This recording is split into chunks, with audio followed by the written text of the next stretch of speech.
Boas tardes, hoxe toca falar de falcatruadas. E imos alá coa nosa pequena análise. Trasnada foi a palabra máis popular, que ven sendo a obra ou a acción dun trasno, pero en sentido figurado é unha persoa que fai bromas ou maldades. Por certo que nos chegou trastabanada, non consta en ningún lado, pero supoñemos que será pois unha especie de variante precisamente de trasnada. A segunda máis popular, obra ou acción dun traste, é dicir, trastada. Xa con moita diferenza de popularidade das dúas anteriores, chegounos tamén a aduanada e chegounos sobre todo de concellos da provincia da Coruña. Entre as máis recibidas, coase tamén a que utilizábamos de exemplo. Falcatruada e a súa variante falcatrúa.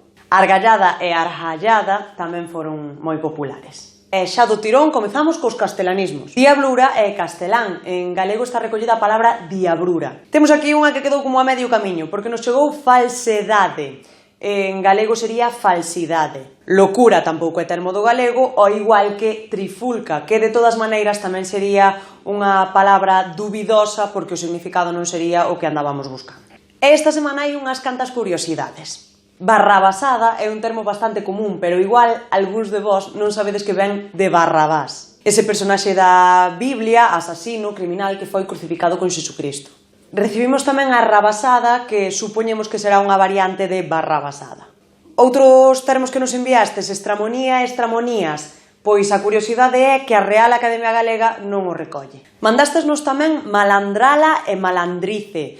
En realidade estes termos non constan en ningún lado, pero supoñemos que son formacións populares a partir da palabra mal. Palabra que, por certo, tamén nos enviastes, ao igual que maldade. Pillería, todos sabemos o que significa esta palabra, todos sabemos de onde ven, pero a curiosidade é tamén que non está recollida pola Real Academia Galega.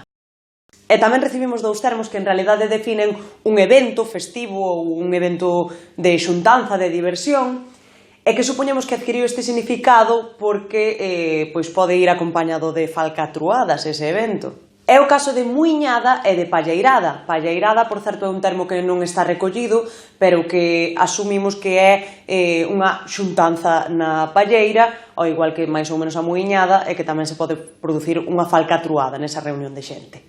Desta volta volvemos ter bastantes termos pois que non constan, que son acepcións dubidosas polo significado, que non están recollidas, todo iso. Por exemplo, chegounos brincar, que é un verbo, entón supoñemos que o que queríades dicir pois que era brincadeira. Cachouchada non consta. Bananada, que pensamos que pode estar relacionado co bananeiro, termo que, por certo, tamén ten o significado dun país no que non hai organización, que está desorganizado, aínda que esta definición non a recolle a Real Academia Galega.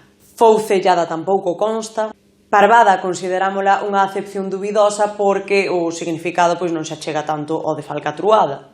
Cazurrada, acción dun cazurro, tamén é unha acepción dubidosa. E toque, que tamén é unha acepción dubidosa. Tamén recibimos varios termos que non son de todo incorrectos, porque despois cada termo pois asume un significado dependendo do contexto, pero que máis ben teñen outros significados. É o caso de allada, de baduanada, de arroutada, de gandallada, de artistada, de pastramada, de asneira ou de monada ou monería. E imos con outros termos que nos enviastes e que tamén hai que comentar, por suposto.